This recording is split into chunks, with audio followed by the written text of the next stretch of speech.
This is the Lone Crater YouTube. We hope this video helps. In this video, I will explain how to make homemade wine.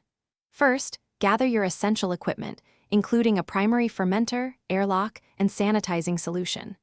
Next, select about 10 to 15 pounds of high-quality fruit, such as grapes or berries, for a 1-gallon batch. Finally, thoroughly sanitize all your equipment to prevent any unwanted bacteria from spoiling your wine. This crucial step ensures a clean and successful fermentation. Once your fruit is prepared, crush it and combine it with sugar, wine yeast, and water in your primary fermenter. Ensure the mixture is well stirred. Maintain a consistent fermentation temperature, ideally between 65 and 75 degrees Fahrenheit, for optimal yeast activity.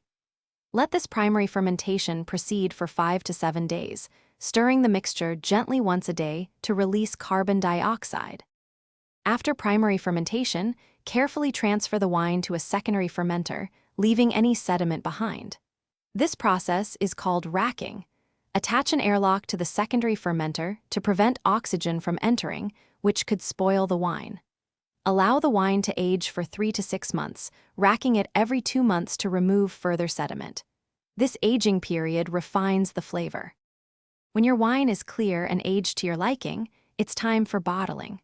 Thoroughly sanitize your bottles and then carefully siphon the clear wine into them, leaving about 1 inch of headspace. Seal your bottles securely with corks or screw caps to ensure proper preservation. Store them in a cool, dark place. Remember to check the description for a link to the Owala water bottle and other great deals. Enjoy your homemade wine responsibly. Thanks for watching. Consider subscribing if we helped you.